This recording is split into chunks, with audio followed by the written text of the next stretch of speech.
Vendredi 22 août, les amis, salut à tous, très heureux de vous retrouver, c'est l'heure de votre revue de presse internationale spéciale Mercato en cette période. N'oubliez pas de vous abonner, c'est gratuit, je vous le rappelle, et ça envoie un maximum d'énergie. On va aller partout sur la marketplace, comme d'habitude, avec notamment le visage d'Andy Diouf, qui a quitté Lens pour la salle des machines de l'Inter. Mais comment Chivou va-t-il l'utiliser? Élément de réponse, vous allez voir avec la presse italienne dans cette nouvelle édition. Mais c'est par là qu'on va démarrer. Est-ce que vous connaissez ce visage, les amis? La nouvelle cible du Real Madrid. Regardez la une du quotidien AS de ce matin. Il s'agit d'Adam Wharton. Il est sur les tablettes du Real, international anglais, espoir, 21 ans. Il évolue dans le club à la mode, dont on parle beaucoup en ce moment, Crystal Palace, qu'il a acheté l'été dernier pour une vingtaine de millions d'euros à Blackburn.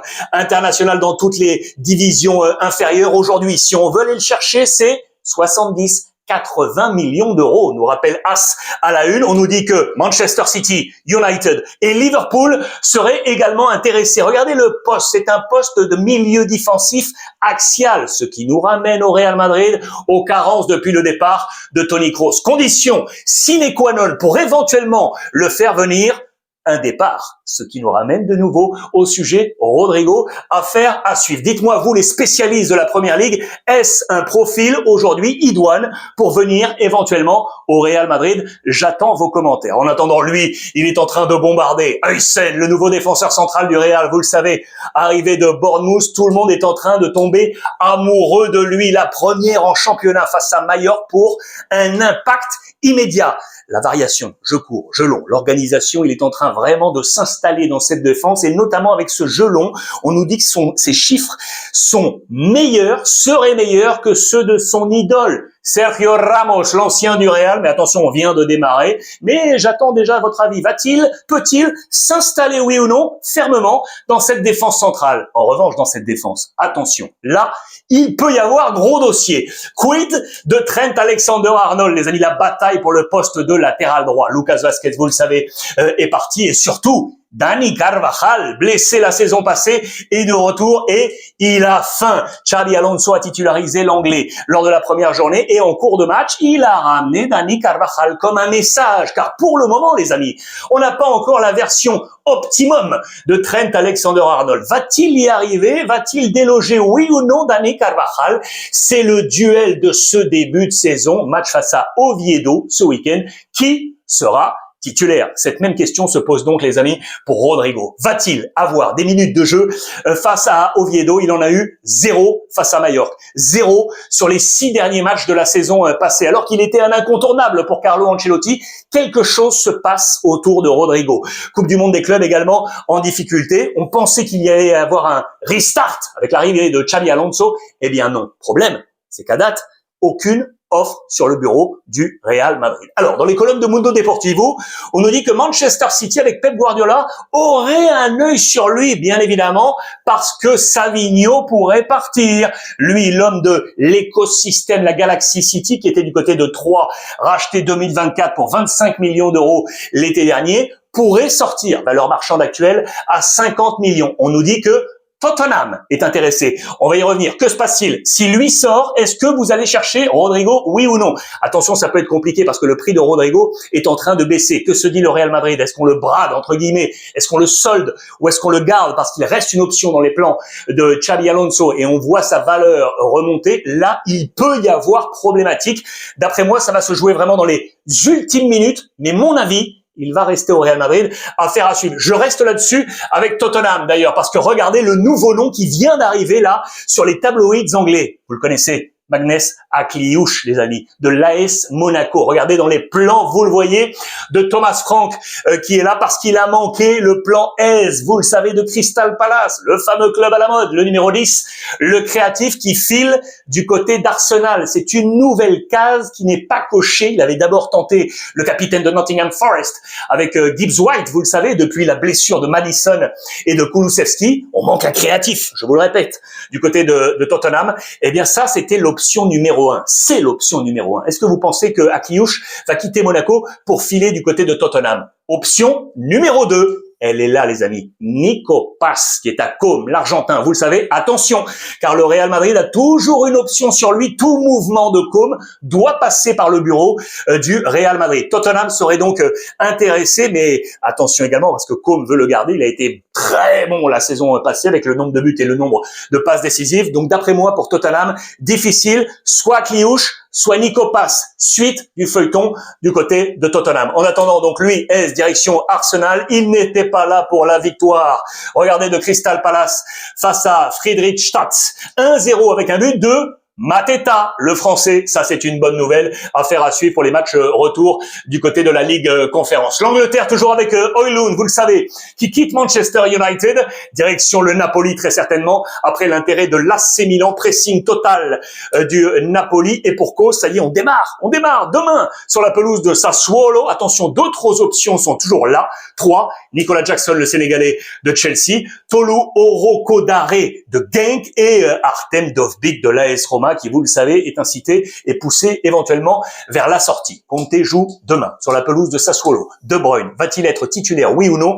On nous annonce 4 fantastiques titulaires. Regardez, De Bruyne, Anguissa, McTominay. Donc ce serait Luka, puisque le père Lukaku est blessé. Voilà pourquoi le Napoli va piquer Højlund à l'AC Milan. Luka serait titulaire. Voici quel serait le plan de bataille pour le champion sortant demain, samedi, 18h30 sur la pelouse de Sassuolo. L'Angleterre toujours avec Arsenal. Kivior, je vous en avais parlé. Lui aussi a été convoité par des clubs italiens. Porto est passé par là. Presse portugaise, on nous assure que les négociations vont bon train et que le joueur serait OK pour rejoindre le FC Porto. Va-t-il quitter Arsenal, le défenseur? Là aussi, affaire à suivre. Unai Emery est en train de casser la tête de José Mourinho. Je vous explique tout. Regardez, je vous rappelle la presse portugaise.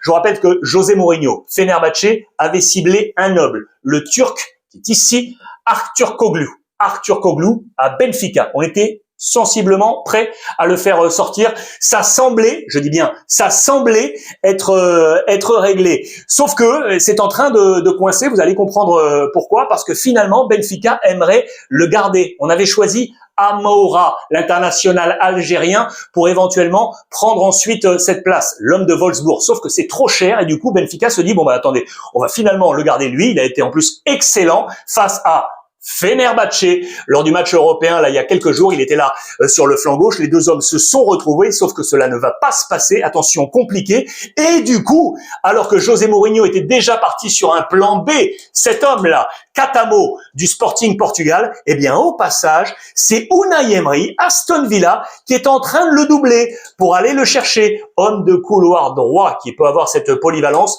Ça semble compliqué, mais vous l'avez compris, José Mourinho semble dans une impasse. Lui va rester à Benfica et donc lui pourrait filer du côté d'Aston Villa. Et donc, rester à quai, le père Amoura, l'Algérien qui était vraiment très attendu du côté de Benfica pour prendre cette place, eh bien, ça a été gelé complet. Il devrait pour l'instant rester en Bundesliga. Là aussi, affaire à suivre. Les infos, Barça, pêle-mêle, prolongation de contrat, ça y est, pour Jules Koundé, le français, jusqu'en 2030. Les réunions entre Laporta et Deco sur le marché des transferts dans ces derniers jours où ça s'agite. Logiquement, Gérard Martin, le défenseur, devrait profiter de la sortie d'Oriol Romeu pour enfin pouvoir être inscrit. On attend l'inscription également du côté de Chesney.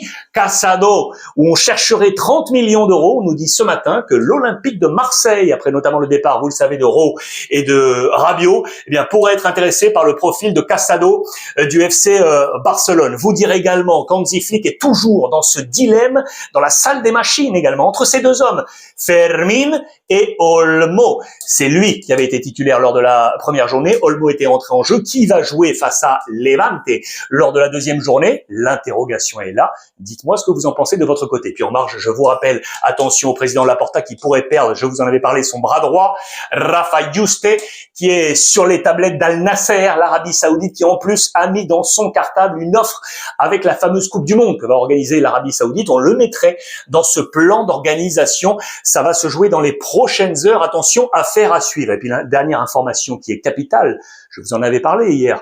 Rien ne va plus du côté du stade. Le Camp Nou, on est dans des retards monstrueux. On a déjà passé les 9 mois de retard sur la réhabilitation du Camp Nou. Et du coup, le match qui devait se jouer, le premier match qui devait se jouer à domicile face à Valence, mi-septembre, eh bien les amis, on est en train de se diriger tout droit vers d'inverser le calendrier. Ça veut dire que le match aller se passe à Valence, vous l'aurez compris, pour garder encore une semaine de plus, 15 jours de plus pour le Barça, pour permettre de réhabiliter sa nouvelle enceinte. Il faut dire que la mairie de Barcelone, pour l'instant, n'a pas donné les accords à la réouverture des premières enceintes du stade. Et du coup, tout laisse à penser que les premiers matchs, les amis, pourraient se jouer de nouveau à Montjuïc, comme la saison passée. On pensait que c'était terminé. Eh bien non, cela revient sur la table, et notamment pour l'UEFA Champions League. Vous savez que le Barça doit impérativement choisir un stade pour toute la première phase. On ne peut pas changer durant la première phase, durant la phase dite de mini-championnat. Eh bien, ça serait Montjuïc qui hébergerait le FC Barcelone. Les inspecteurs de l'UEFA étaient à Barcelone ces derniers jours pour voir tout ça. Andy Diouf, le nouveau moteur de l'Inter. J'adore. Regardez ce montage à la une de la Gazzetta dello Sport. L'homme du Racing Club de Lens va donc rejoindre l'Inter. On a trouvé l'accord, 20 plus 5, 25 millions au total pour le Racing Club de Lens. Ça, c'était dans les colonnes de l'équipe.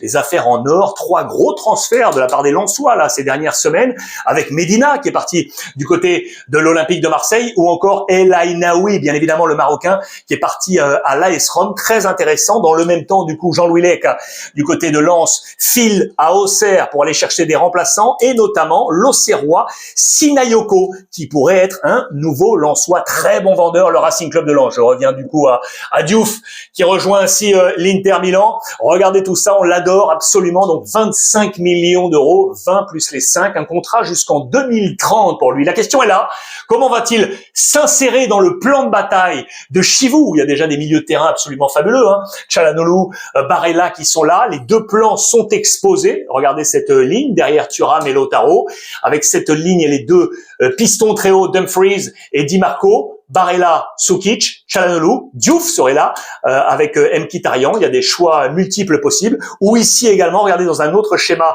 avec un triptyque devant, un milieu à 4 avec les montées de Di Marco et de Dumfries. Ici, on aurait Barella, Diouf ou Sukic, Çalhanoğlu. Dites-moi ce que vous en pensez. Comment avez-vous perçu l'arrivée de Diouf, le Lensois, du côté de l'Inter Milan? Attention à Boniface, les amis. Je vous ai annoncé que c'était la nouvelle piste, vous le savez, de l'AC Milan, puisque Højlund choisit le Napoli. Tout va bien, on a trouvé l'accord, bien évidemment, autour du contrat en provenance du Bayer Leverkusen, sauf que il y a un chouïa de doute sur l'état physique de Boniface. Les tests physiques sont en train de se passer, d'ailleurs à l'heure de l'enregistrement de cette vidéo, vous aurez peut-être déjà les résultats, vous m'en ferez part sur les commentaires. Va-t-il passer les examens médicaux de l'AC Milan ou se retrouver à quai? Affaire à suivre. D'ailleurs, on nous rappelle le passif, entre guillemets, des attaquants du côté de l'AC Milan, ceux qui sont arrivés avec plus ou moins de réussite.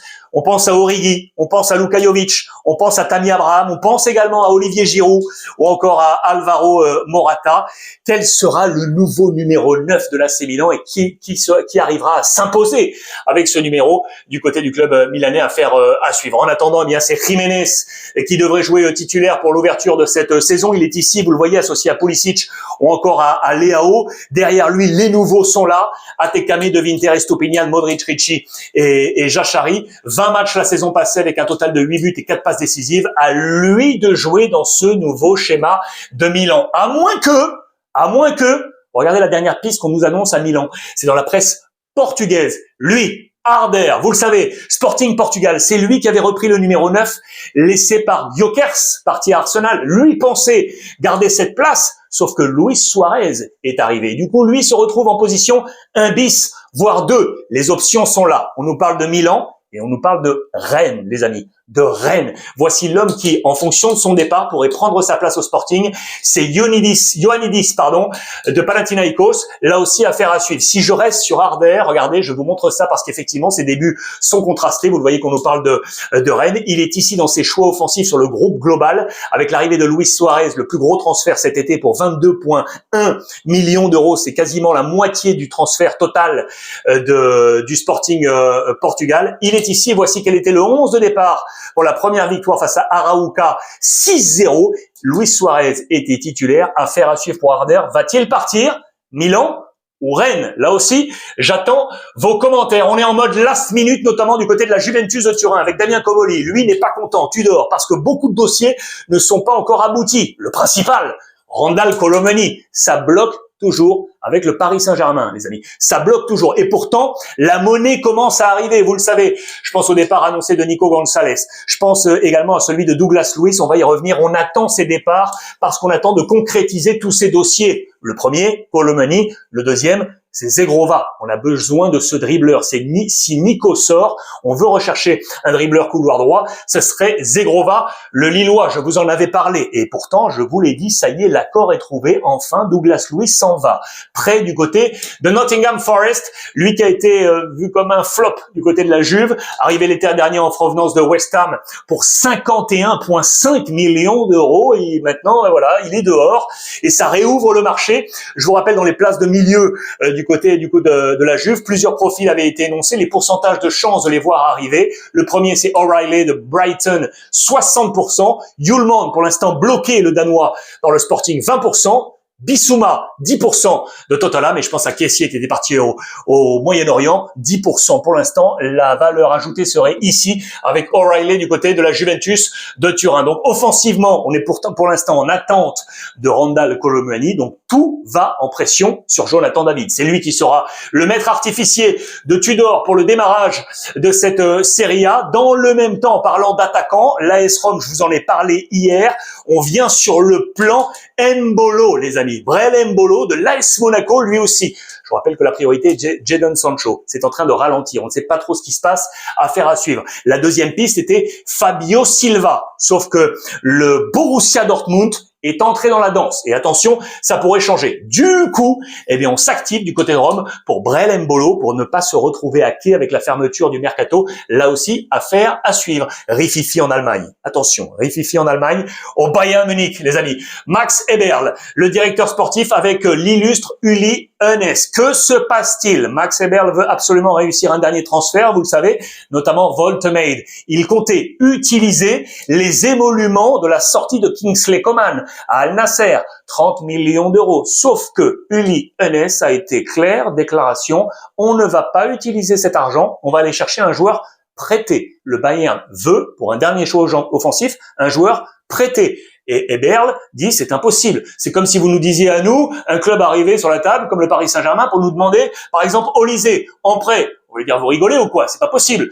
Et donc, Max Eberl, là, est en rififi avec une partie de sa direction. Que va-t-il se passer? Surtout, Voltemade, va-t-il, oui ou non, finalement, rejoindre le Bayern Munich? Le Bayern qui joue ce soir, les amis, face à Leipzig. Démarrage, ça y est, de la Bundesliga qui redémarre. Regardez les différents plans avec donc le Bayern avec Olise, Gnabry, Harry Kane et le nouveau Luis Diaz, le français Upamecano qui est là avec Ta, Stanisic, Goretzka, Kimmich, Leimer et Neuer. En face, très joli Leipzig également. Regardez avec la charnière Loukeba, Orban, Openda qui est là, Simons également. Ça peut être un match très intéressant. Le Bayer Leverkusen qui de son côté est en train de recruter, vous le savez, à tour de bras, parce qu'on est en plein changement depuis le départ de Xabi Alonso. Le joueur de Manchester City, Etcheverry, a choisi l'Allemagne et le Bayer Leverkusen, où également on est dans l'attente de l'arrivée de Badé, vous savez, le défenseur du FC Séville. Et regardez, dans les colonnes de l'équipe aujourd'hui, Klose, les amis. Klose pourrait arriver, le Niçois, direction le Bayer Leverkusen. Ça aussi, c'est à suivre. 3 mois après son dernier match au Parc des Princes, eh bien, le Paris Saint-Germain joue ce soir. On relance également à domicile pour les Parisiens. C'est à 20h45 face au SCO d'Angers. Seront présentés les nouveaux, bien évidemment, au peuple parisien. Les 5 trophées trustés la saison passée. Voici quel serait le 11 de départ de Luis Enrique. Chevalier, Pacho, Marquis, Hakimi, Nuno Mendes, Fabien Ruiz, Vitinha, Neves, Gvara, Dembélé et Désiré Doué face au SCO d'Angers du coach du jeu. Là aussi, ce soir, 20h45. Et puis pour terminer, voilà, je vous avais promis, voici vos avis sur la situation de Rodrigo. Alors, vous avez été très nombreux, grosso modo, à me dire qu'il fallait qu'il sorte. Et quasiment tous, vous m'avez dit la Première Ligue.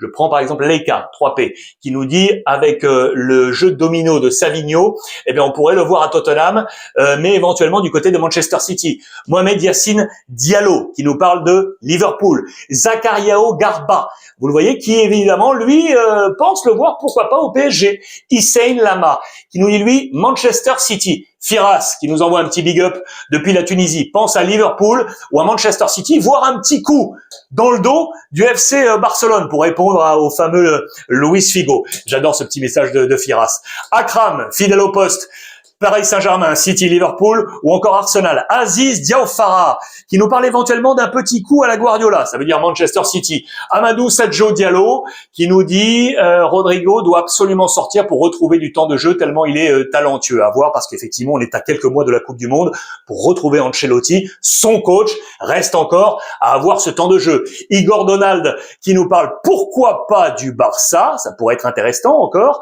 Faustin Conantano qui nous parle de Manchester City et enfin Ahmad Sall qui est le seul là de ces 10 à nous dire qu'il devrait rester au Real Madrid, faire tête basse et puis convaincre Xabi Alonso pour être une option du côté du Real Madrid. Voilà les amis pour vos avis, une nouvelle fois très nombreux sur l'ensemble des plateformes. Je vous embrasse, profitez des vôtres, n'oubliez pas, passez une bonne après-midi et on se retrouve très très vite.